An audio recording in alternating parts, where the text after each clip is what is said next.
last week on Unglossy. You ever Yeah, catch a man. fly? Yeah, You think you Mr. Miyagi around Yeah, the exactly. I think you motherfucker. catch them all now. exactly. We're But I building mean, something special here, and no, man, I'm and we excited all that get you're on along. board. I think we're like-minded people, but I think we have different perspectives. I Oh think we're yeah. interested in a lot of the same things. I think we're curious about how different people kind of walk their walk, and I think that we can get some great interviews done because we're going to be thinking similarly but approaching differently. Yeah. You know what I'm saying? And I think the key word you just said that about all of Merrick Studios is curiosity.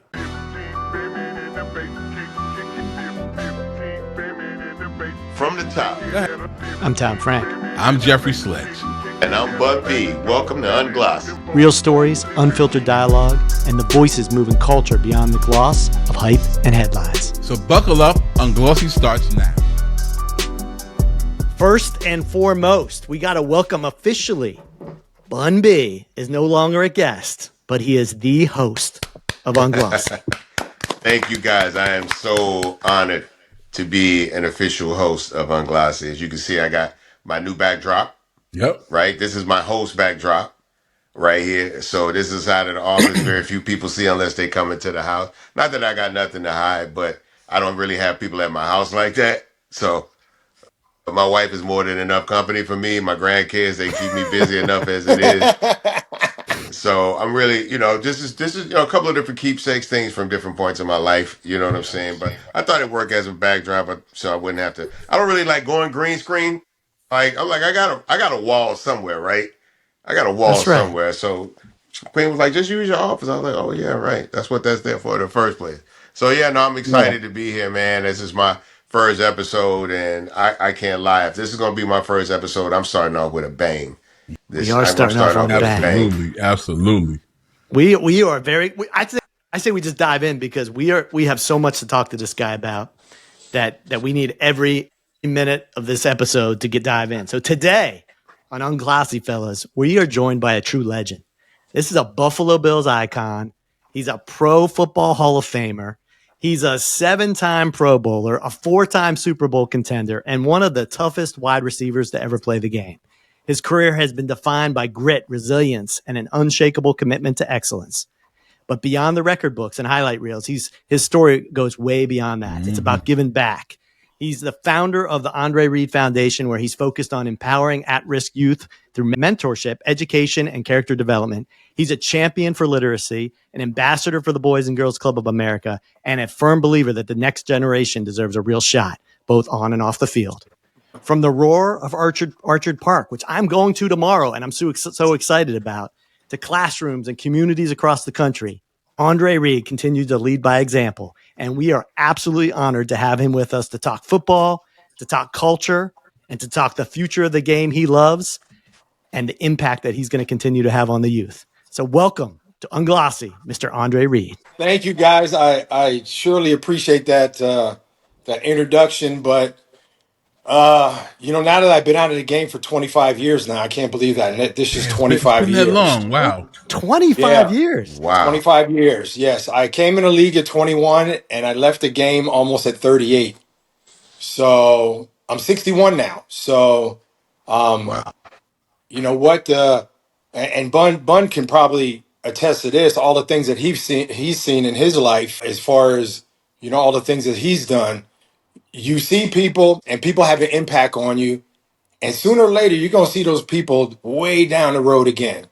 And I tell these young kids in the league that it's important that you develop these relationships right now, especially the young guys, because you never know how long you're gonna be in this game. And Bun can tell you that game that he's in is a different game too. And Yes. it develops because of your passion. It develops because of people around you. My head coach at the Hall of Fame this year just turned 100 years old. Wow. Wow. And Marv Levy not only was a mentor of mine, a head coach, but I consider him a family friend, his whole family. Just to be there in Canton with him to celebrate 100 years on this planet. Anything 100 years is a blessing. True. So, True. but I know I got Amazing. off on that because we were just there. But what a blessing it's been for me not only to be able to play this game I love, but to be able to be mentors for the younger generation and the guys after me, because there was guys before me that I loved. You know, when I first met Jim Brown, it was like meeting the biggest icon ever. And obviously Jim Brown is the biggest icon. He's like the Michael Jordan of football. Mhm.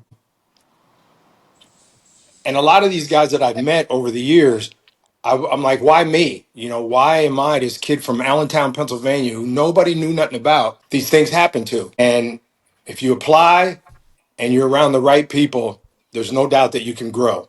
And that's what I've done. Amazing. It is amazing. And I think you hit it right on. Let's start at the beginning here. You're a Pennsylvania guy, which, by the way, I am Pennsylvania. as well. I am as Yeah. well. Yeah. I'm from State College, Pennsylvania. Okay. You from the West. I'm from around Philly, Allentown, Yeah, PA. Bun, you ever been to Allentown, PA? I have not been to Allentown, PA. I've sang You about got it. Allentown with Billy Joel, but I I have was not gonna been to say. That's Allentown. it. That's it. That's it. Billy Joel. Actually, Kevin Hart was performing at the PPL Center a couple of years ago. I didn't get to go see him, but we'd love to have you perform over there, Bun, for sure. Hey, that have rap will travel. Word. Got that. And guess what? You were in my Rolodex, man. You were in my headphones a lot before games. So I just want you to know that. Oh no, look, that was my prime time in those 90, 92, 96, Yeah. 97. That was my prime Ooh. time. I didn't wear a lot of Ooh. starters jackets, but I was a big Bruce Smith fan, so I Yeah. had that big bull on my back. Yeah. But I had to because we lost our team in 96, so I had to like adopt. So I couldn't really pick another team. I just kind of went by players I liked. You know Yeah. what I'm Yeah. saying? What do you like with Houston right now? I mean, is it Dallas, Houston? I mean, I which think one are Houston. you? No, I'm Houston for life. And right now, I think we're in one of the best positions we've ever been as far as Yeah. being a sports city. Because I believe the Astros are perennial playoff contenders. I believe the Yep. Texans in their division, they're going to always be contenders. And I believe now with Kevin Durant added to the Rockets, I mean, we were That's number two right. seed last year in the playoffs without him. That's right. I've completely forgot about that. I just And you know found the that was cost of living, no, the tax situation. Houston is a destination as far as sports right now. So I think we're in a great place. Dallas might have meanwhile gave away Luca and got Anthony Edwards. Like they've got a lot, and of course they're the home of the Cowboys. So yeah, so they got to figure it out up there, Yeah, and they yeah. about to lose Yeah. Micah. Okay, unless they bro. figure that You out. know what? Here's my take on that. Please, I want to Please, hear this. please. Here's my take. And I've never met Micah Parsons. I know he went to Penn State, which isn't too far at State College, where you're That's from. right. That's right where I'm from. Obviously, Micah Parsons is a once in a generation type of players. Jerry Jones knows that. Don't let him think he don't know. Jerry Jones knows that. But in our game, it's all about playing hardball and playing hardball with the player against the owner, against everything else. And it's how you play that game where it's going to benefit you the most. When I came in 85, there was no game to play. You showed up, that's it. This is what you get, da da da da, and then you got to work hard. You still got to do that. But with all the influences now in sports in general, there's a lot of different things going on that could either alter how a team's going to, have how a team's going to talk to you or not. And it doesn't seem like that really what happened, but what's happening. But that's the game, and you got to play the game. So I think Micah's not going to go nowhere. I'll tell you that. I don't think I he's don't going. think So he let is me ask either. this question, I don't think so. Andre, about this. I'm talking about this Micah thing now. Why? What do you think the what's the word I'm looking for? The leverage, I guess, of the Cowboys letting this Mhm. drag out this far. Like why don't they just work the deal? That's the game. That's the game, bro. That's the This is what game it they is. play. Yeah. And again, guys, when I came in the league in '85, the game was a lot different. Just like when Bun came in, what he did before, the game was different. And now the game has stepped up because of influences from the outside. And, in the rap game and in the football, in the sports world, we all go hand in hand, Bun. We're like this. Of course, we come out of the We're same like this. communities. Yeah. So, and you just got to play your cards. It's all about dealing the cards, getting the cards you want, And the ones you don't want, you're throwing back in. And you got to play hardball. So my thing on Micah, I don't think he's going to go anywhere. It's all rhetoric right now. Jerry Jones either going to put up or shut up before the season starts, and that's a couple weeks away. So, but I don't think he's going to go anywhere. Okay. Are we better? How Go ahead, much Bun. does? I'm sorry, Tom. I didn't No, mean to no, step go in. ahead, Bun. How Go ahead, much Bun. does making this a public situation Oh help yeah, him? How does that really? If you're saying that all of this stuff is kind of going to play out like it's going to play out, does making this a yeah, public situation even allow him any leverage in this situation? yes. Because look at basketball, same thing. There's leverage of all these guys, even though basketball, it seems like, even though Kevin Durant now is in Houston, but Kevin Durant's been with 4 or 5 teams the last 5 years. It seems like they're always changing. Yeah. But again, they only have 10 players. They don't have 49, 54 guys that they have to deal with every single year, every single day they're in the building. So it's a give and take game. And you got to push, they got to push. You got to push back, they got to push back. We know value. Value is very important, especially in sports. The value of this guy right now and down the road. What does he bring to the team? We already know Micah what he brings to the team. How's he going to make everybody else around him better? We all know that he makes everybody better. Now the negotiations have to play into that of what Jerry wants to do by keeping him, what kind of cap space they got. All those things factor in. But like I said, I just think Micah Parsons is not going to go anywhere in Dallas. And so 4 preseason games, and week 1, Michael Parsons is going to be suited up in that blue and Oh silver. yeah, oh yeah. I don't see how he can't. I don't see how they play. They'd be I don't see how crazy they start not the to. season without this guy. Yeah. Exactly. Yeah. Exactly. It's there's a lot of things that could happen in 3 weeks or 4 weeks, before the season starts here in another month from Yeah, now. month. Yeah. But Micah is playing the role the way he should be playing it. So you And he's waiting for Jerry Jones to make the move. you like his Now you say you got. approach. Go ahead, I'm Jeff. sorry, I'm sorry. man. So you like Andre. You like Micah's approach to the Yes. negotiations. Because look at TJ Watt. Boom. All these other players that got paid that are on the same line and the same athleticism, maybe not, they're the same. TJ Watt, Micah Parsons, who's the other kid that just got paid? And Micah Parsons he's a 3-down guy. He can get down on his arm, he can get down and he can stand up too.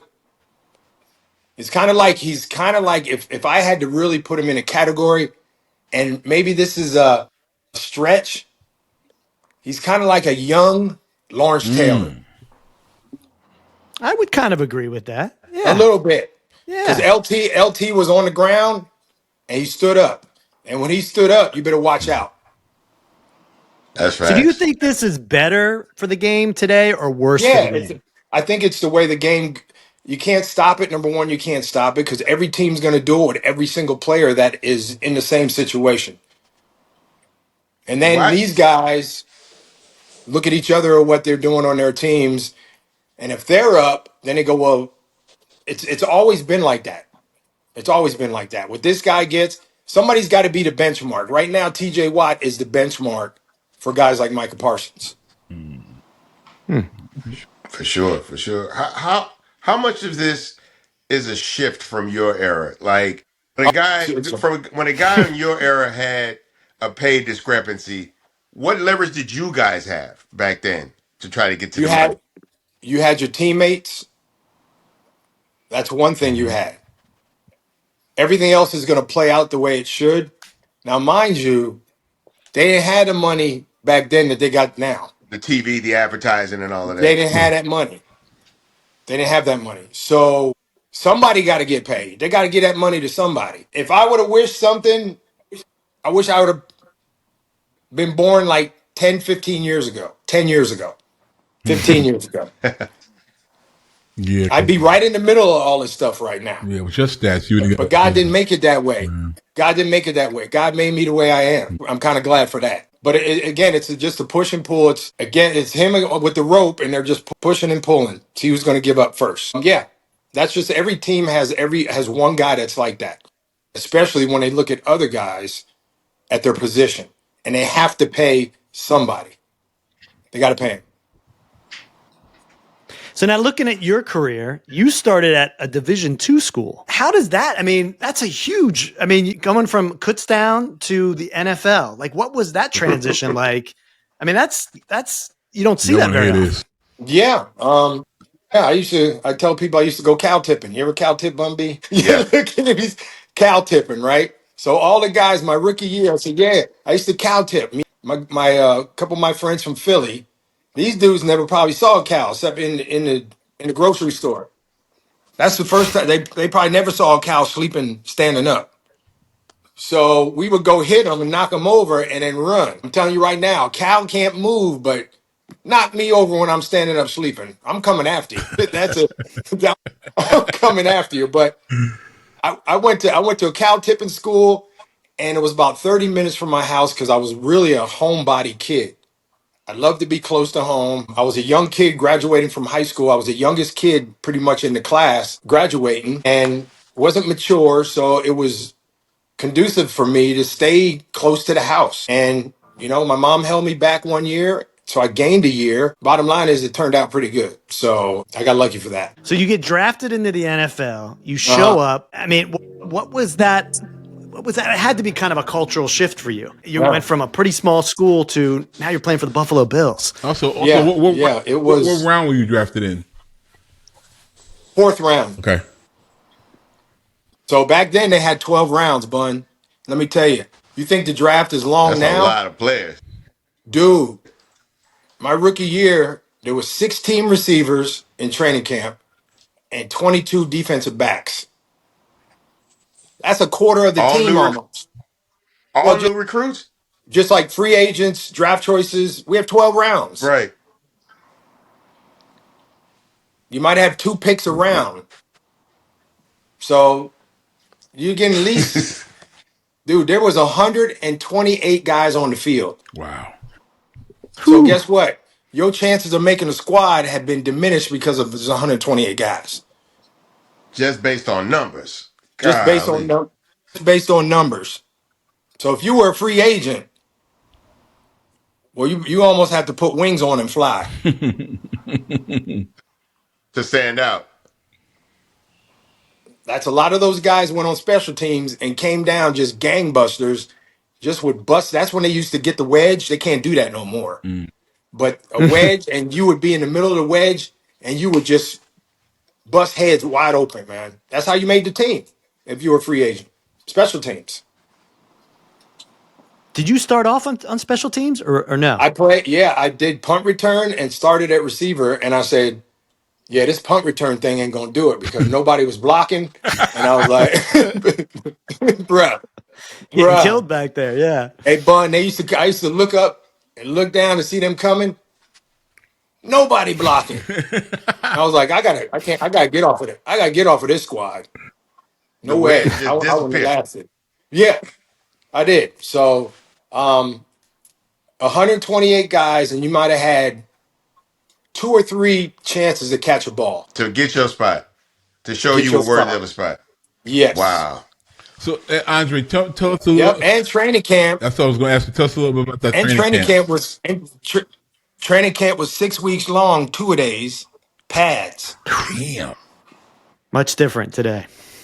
These guys just got there and they already left. That's true. They can't The even get season started. they can't even get a rhythm going. Like they just show up and say, "What's up? We're gonna be here for a minute and then we out." Wow. It's crazy, man. So why is that? Why did it change? Is it the players just like, I'm not doing I this think anymore? I think the Players Association had a lot to do with things that happened years ago. A couple guys, actually, one guy, Corey Stringer. I don't know if you remember Corey Stringer. Went to Ohio State, big offensive lineman. He died I do during remember training. that. He died during training camp, heat exhaustion. Wow. So they cut all the 2 days out, and it's not that they didn't cut the 2 days out; they cut the pads out. So these guys have shells now. I mean, they're in pads every now and again, but they're not in pads like they were when I played, bruh. No, not down here. It's 93 degrees outside. They ain't giving it that. If you were in Houston or New Orleans, they find you floating down the Mississippi River. So it was brutal, but for every person, for everything that happens as good, somebody made it good for them. Somebody made it good for them. So yeah. All right, so we got to dive into, I think, if you're a football fan or not, the one thing you do know is the Buffalo Bills went to 4 straight Super Bowls. Unheard of. Unheard of. Never happen again. Why not? How? That's a good question because we could sit here till next week, Bun, and I could tell you. I just think number one, the way the game is, you look at how there's a different rule change every year. The kickoff thing, I can't even understand that. I don't understand that. So I don't guys get like it either. Devin, so guys like Devin Hester, who just got in the Hall of Fame 2 years ago, Yeah. you'll never see a Devin Hester ever again in the NFL, as long as they have that kind of rule on kickoffs. Is that role That here was to stay? oh yeah, Definitely. All right. So that yep. stays. So that and the tush push stays. I don't even know what that is, Bone. I can't understand that. When I first saw that, I was like, we got 11 grown men against 11 other grown men. That ain't even a play. You should get a yard. It's rugby. If you don't get, yeah, Thank you, that's what that Tom. is. It's a Thank you. Yeah. scrum. Yeah. Go ahead, Bun. No, I was saying Tom's absolutely right. I was gonna say the same thing. You're pretty much playing rugby out there at that point. Yeah, yeah. And there's a pro rugby team here called the Legion, and I go to some of the games. And basically, when they get in them scrums, that's what a tush push is. And it So is. I don't know if they have outlawed it or they just nixed it or not, because I know a couple players. See what they do when you get into training camp, they have different rules, and it's not that you vote on them, but you kind of give your opinion on what these rules mean to you. Like, should the NFL have these rules? Because when I played, there were no rules. You know, some of the rules they had with the quarterback and the defenseless receivers. Ronnie Lott was not going for that. Y'all remember? Y'all remember Absolutely. Ronnie Lott? He cut his finger off the play. Bun, you ever hear that? I did. I love to rap, but I'm gonna need these things. Yes. So he got his finger stuck in the helmet, this part of his finger, and it was almost coming off. And he went into the locker room and said, "Just cut it off." And he went back out there and played. I got a pretty decent pain tolerance. I don't know if it's cut off piece of my finger get back at it. Pain tolerance. You wouldn't cut a finger off to go back No, to That no. the ain't I it. stage? I I perform with like a fractured elbow. You know what I'm Yeah, saying? I got a couple of boxing fractures on my hands from fighting things that don't fight back, but that's another day. dude, you can't. Hey, you can't even cut a record with that finger. No, Wow. sir. I lose my dexterity grabbing the microphone without the pinky. And we'll be right back. Welcome to Merrick Studios, where stories take the mic and culture comes alive. We're not just a network, we're family, bringing you smart, soulful, unfiltered conversations. And this season, we're bringing the heat with our biggest lineup yet. Whatever you're into, music, sports, business, we got you covered. Merrick Studios, where the conversation starts and keeps going. Check out our full lineup, including Unglossy with Bun B, Jeffrey Sledge, and myself, Tom Frank. Now streaming at wearemerrickstudios.com. Master the art of lyricism with Pendulum Mink, the first school for rap. Learn elite techniques through immersive lessons, real-world exercises, and guidance from hip-hop icons. This is where MCs sharpen their skills and glow boldly on the mic. Ready to level up? Visit pendulummink.com and start your journey today. And now, So back to the show. these rule changes every year, yes, they make it better for the game, but thank you. No, thank you for what you did for guys 20 years before that. They used So to you kill think that quarterbacks. So you think they're behind the ball on some of this stuff? A very, very not in. They're not even in the same vicinity. So you look at Tom Brady. He played 20 years in the NFL. Greatest quarterback ever. 7 Super Bowls, resume out, whatever.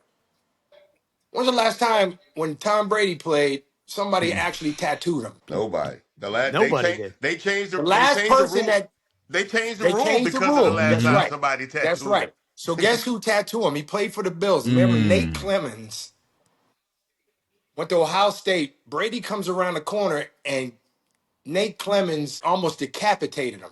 His helmet came off. I thought it was his head. Jesus. And you couldn't touch Tom Brady with a 50-foot pole after that. Guess And that what? You didn't got fined. You got fined. and so that was basically sending a message more than anything. Yep. Because Tom Brady, when he comes in the stadium, just like Michael Jordan, brings money, brings dollars. So even They if they're want not Tom. script so even if they're not scripting games, which a lot of these younger kids like to say they're scripting these Nah, sports man. outcomes, Yeah. there's still some type of way where they have to interject in the flow of the game and be like, you can't do it like this. Oh, Like yeah. you just can't play this game Really like kind this right now. really subtly though. So you can't see. Yeah. It's kind of like the guy that played the game like me can see it. When The did the person that's quarterback become the most important player on the field? Because I feel like that's where the shift comes in. yeah, exactly. Because you build from the outside in. You get the quarterback first. Every team in the NFL that has a good quarterback, Mahomes, Josh Allen, Burrow, Lamar. Herbert, Lamar, you build around them. You get a good receiver, one or two, you get a good running back, and you get a good defense behind that, and your team could go to. It just so happens the Kansas City Chiefs have gone to the Super Bowl so many times out of the last 7 years because of coaching, number one. Andy Reid is a heck of a coach. Mm-hmm. Are they as talented as every other team in the league? In a way, they are, but they make it work because the offensive coordinator, defensive coordinator, special teams guy knows how to work with the head coach. That's number one. They're on the same page. If one's off the page, you better jump back on. They work together like that. That's why Kansas City wins. And Mahomes, he's a heck of a quarterback too. Good So you got to quarterback. have that guy to start. If you don't have him, you're not going anywhere. I don't care how good your defense is because they're going to get tired sooner or later. Right. Yeah, So that was our problem for a while. You know what I'm saying? We had a great defense, but they were too tired because our quarterbacks could not get it done. We didn't really have anybody that could be put a couple of consistent wins together until really Schaub, you know. But Well, then at CJ that point we Stroud, didn't. I love But we didn't have CJ. an O line. That was them. That became the See, problem. see, you need now. The first thing you do is you get the quarterback, and then you get a left tackle. You got to get the guy that protects his blind side. You get that guy. That's why every team has a big old boy at left tackle. We had Dwayne Brown, I think, for a couple Bro, of Dwayne years. Brown was awesome. We had a guy named Howard Ballard back in the day. Howard went to BCU school, HBCU school, and he was 6'6", Damn. 350 on a good day. That's a lot of man. Pause. Can you imagine, bro? It was like trying to get around the building. You know the building you're in right now? Where you at home? It's like trying to run around that and get somebody on the other side before he runs. So 6'6", 350. your team, right? I want to get back to the Yeah. Super Bowl thing. Okay. When you look at when people talk about the best teams to ever be in the NFL, They don't put right? us in there. They don't put you in there. No. Where do you think you should sit in there? You didn't win a Super Bowl, but you went to 4 straight Super Bowls. Like So if you look at it, yeah. the Vikings, right? The Vikings played 4, didn't win. But what was everybody doing during that time? They were watching me on TV. 4 straight years. Yeah. Yes, I got a Hall of Fame ring. I don't have a Super Bowl ring. It just wasn't meant to be. But I'm not going to let somebody else tell me that my career or what I did or what our teams didn't mean anything because we didn't win. Yeah, that's the main thing. That's what you go play the game for. But you were sitting down, eating your Cheetos, drinking your beer, whatever you were doing, watching me. True. So guess what? Whether or not you thought your team was better than my team. Exactly. So guess who wins? Me. You're right. Look, So everybody, I don't have.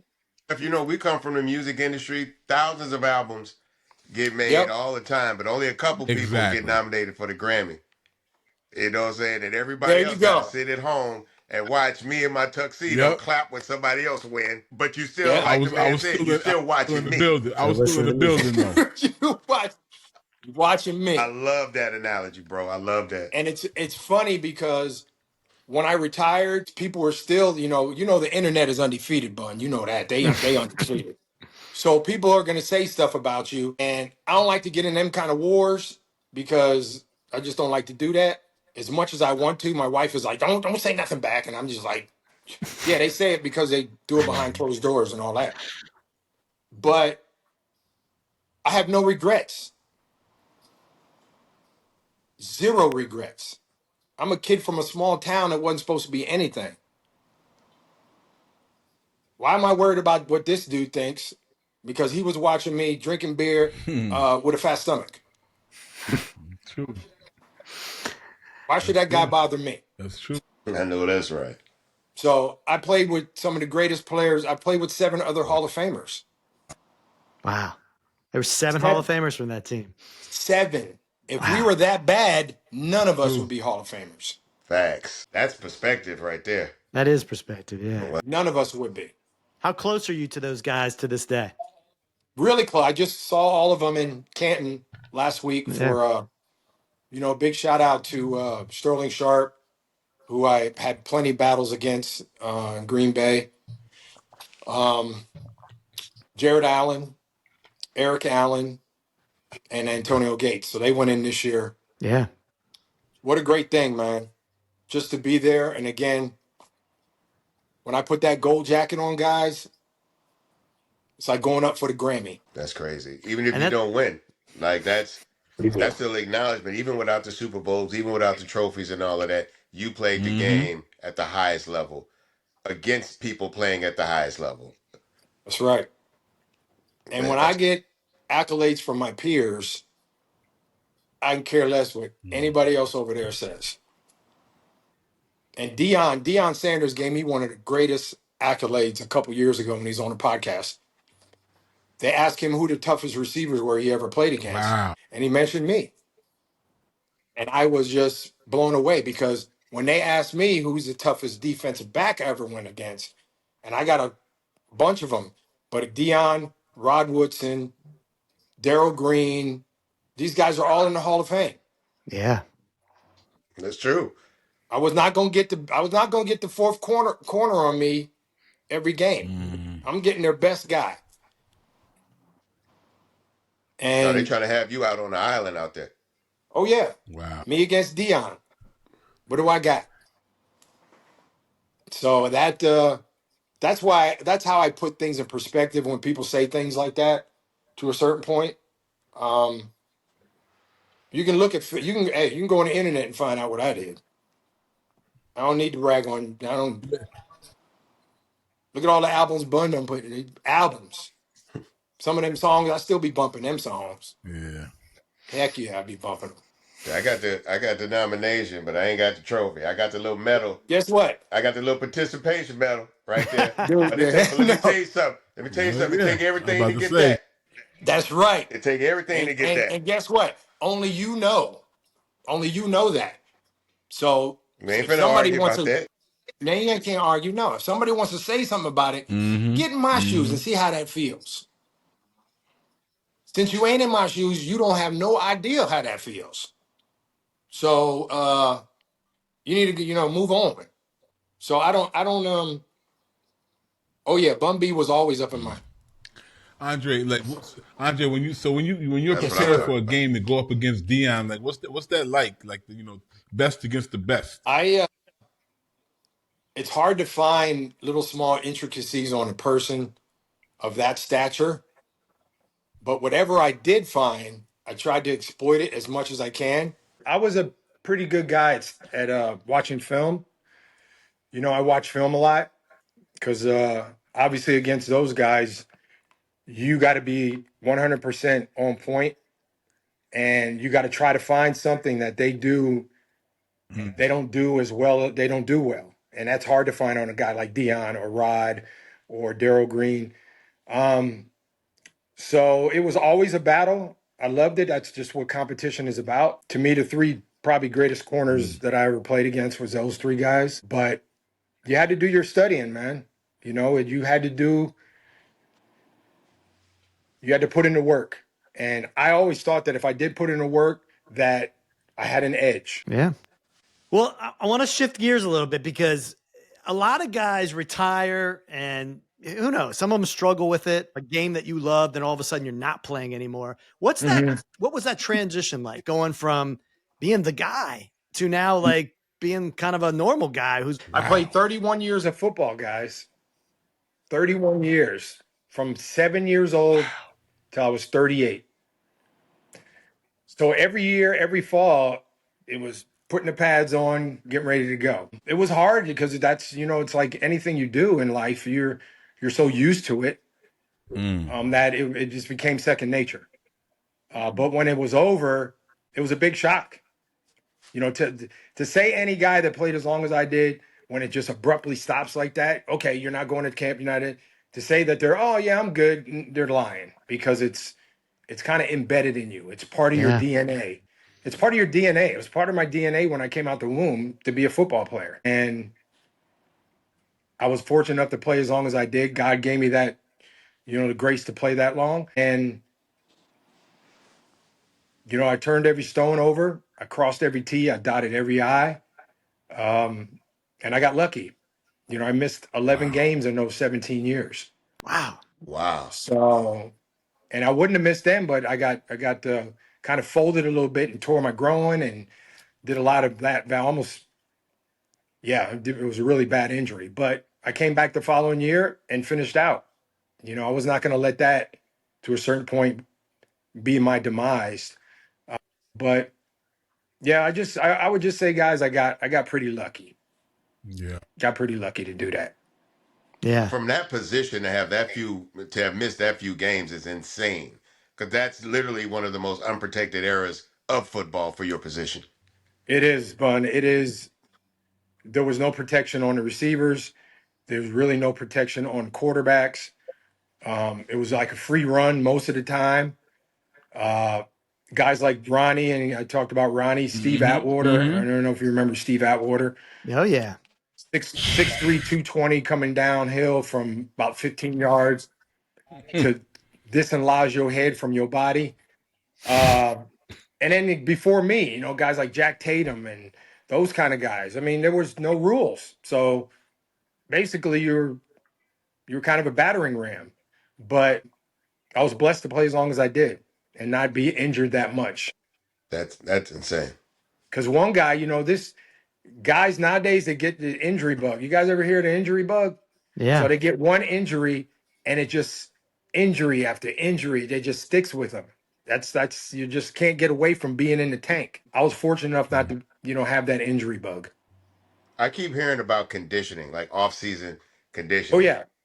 Is that something that can kind of stave off that kind of? Let me ask you this: are Yeah. guys purposely and consciously leaving rehab early to get back in the game?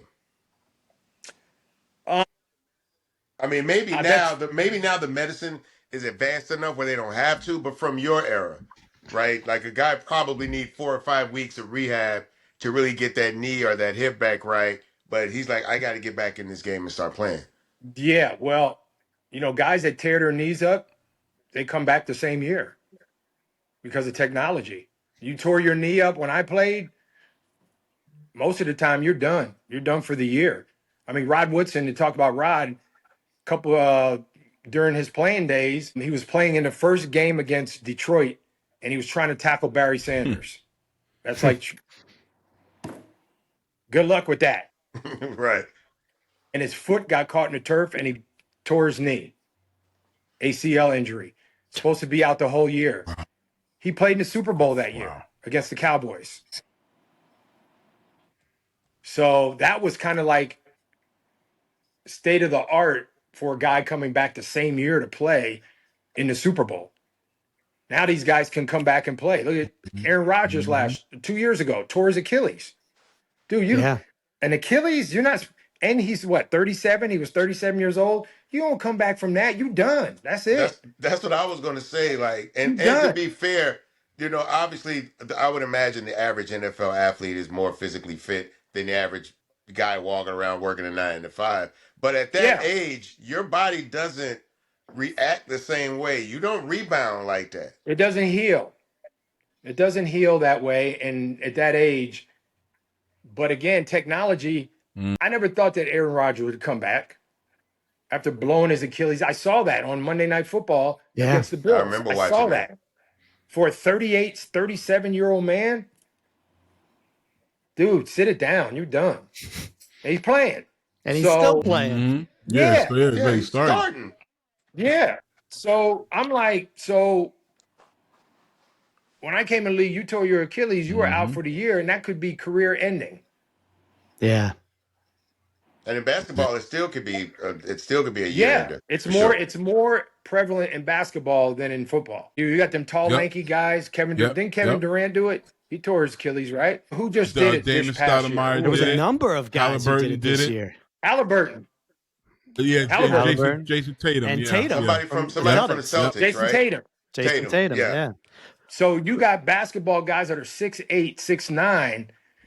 That Achilles is elongated even a little more. So the elasticity of it is not as a guy that's 6'1" or 6'2". You're 6'8", 6'9". Yeah, he's 7. Yeah, Kevin 17, Durant's what, basically, 6'11", 6'10"?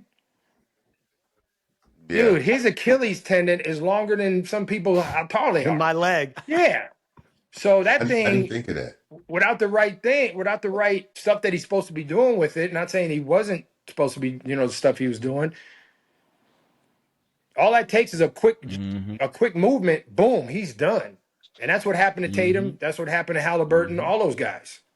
Kobe. Yeah. Yep. And Kobe too. Happened to Kobe. Yes.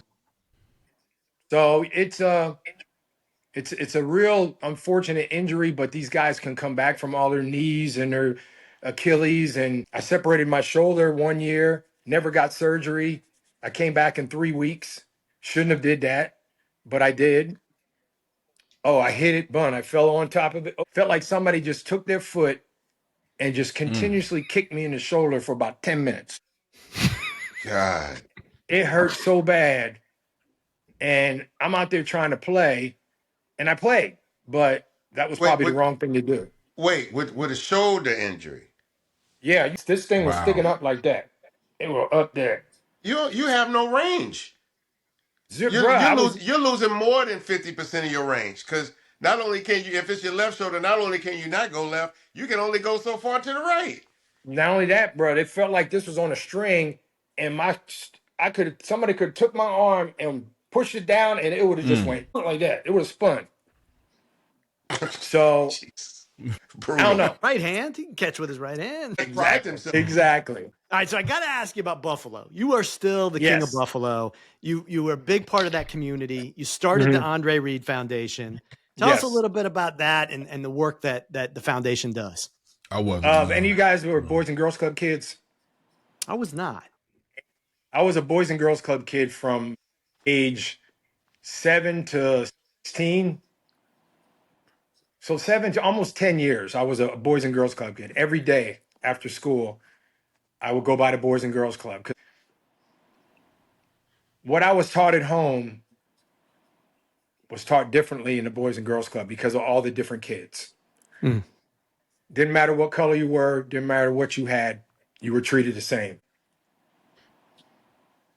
I credit them because without them, I wouldn't be talking to you guys.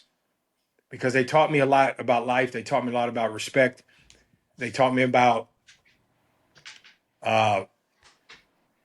things like, never burn a bridge because sooner or later you're going to have to cross that same bridge. And all the mentors and all the people that were in my life, most of them were Boys and Girls Club, like volunteers. And they were so instrumental in my life that in 2015, I got inducted into the Boys and Girls Club Alumni Hall of Fame. Wow. Alumni. Congratulations. So without that, I don't make the Pro Football Hall of Fame and 6 other Hall of Fames without the Boys and Girls Club Hall of Fame. Wow. So they were so important in my life. They saved my life, put it that way, because I wasn't supposed to be anything. I was destined not to be, definitely not be a professional athlete. There's no way. But I had the right people around me that showed me how important hard work is, that showed me that you got to work hard for what you want. You're not going to get it right away, but there's a process you go through to get what you want in life. There's not too many people that just show up and get something and then they leave. And it's like, okay, I'm good. No, it doesn't happen that way. You got to work hard. And that's what I try to tell these kids when I talk to them, that my plight was synonymous with how I was taught in the Boys and Girls Club, what my parents taught me, and the big word respect. And I think the word respect goes every single day in your life. Every single day in your life, there's a respect factor you have to have. And our kids nowadays don't know what that means. A lot of them don't know what respect means. So I'm here to tell them what it means. It's the bottom line. We all know our respect factor, what we do. And I was taught that. So that's what I try to tell these kids, man. And I've spoken to kids from Alaska all the way down to Florida about it. And I've been blessed. And that's why I'm a club kid, and I always will be a club kid. But you're That's still cool. giving back to Allentown as well. Like I see you Yes, have your sir. park in Allentown. First of all, I commend you on that because I've been trying to figure out how to get Chad Pip C a park or something named after Dude, Jeff. they, Jeff actually spoke at his funeral and told the mayor, yo, Nobody. we've had 3 other mayors since then, Jeff, and we still don't have. Still don't you have got it. to Still have it, don't man. have it. You know what I'm Hey, saying? But you Pip have a C- park. And not only do you have a park, but your park is available for the youth as well in terms of Yes. sports engagement. It's a Yep. multifaceted type of park. Tell me about that a little bit. And the park is right across the street from my high school, which they named the street after Wow. me.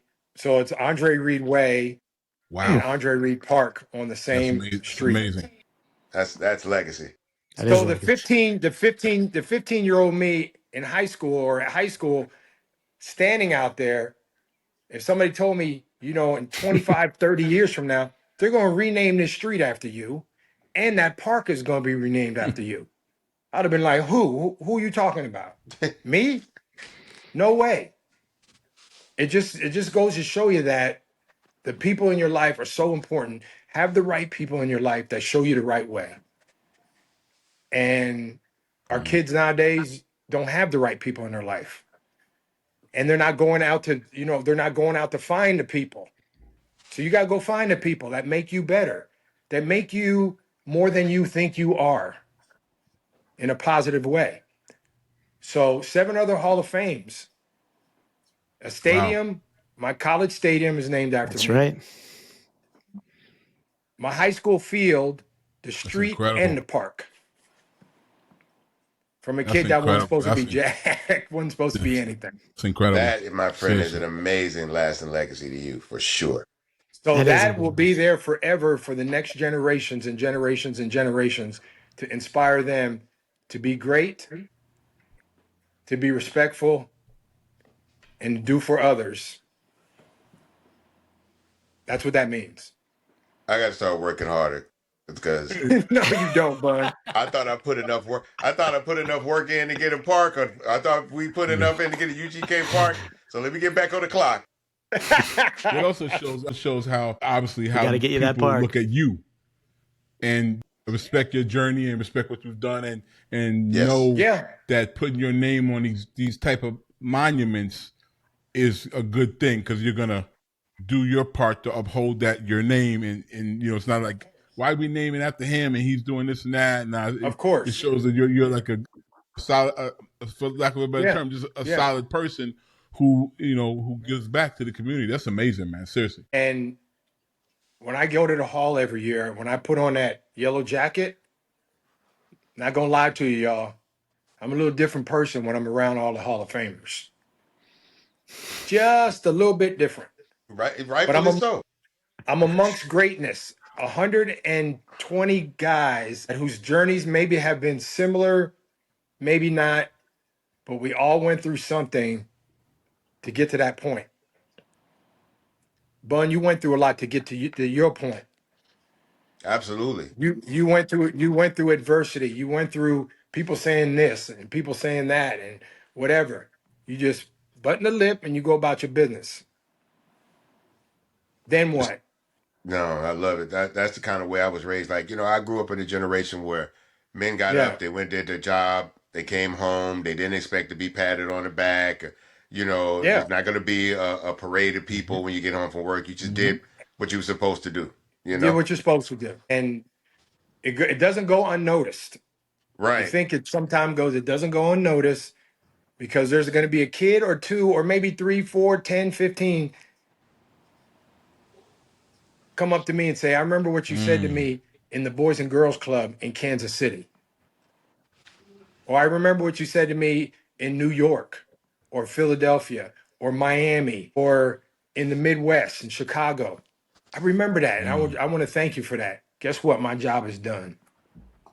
It was done. It's crazy because sometimes you may not remember exactly what you said. You may not remember the They actual remember it. interaction, but you know the intention that you walk around in this world with. Oh, So it's let like, me even tell if I you. don't remember it, I'm pretty sure this kid isn't lying. I'm pretty sure this kid came up to me at Oh, that yeah. point in my life. I was of the frame of mind to give him something to grow on.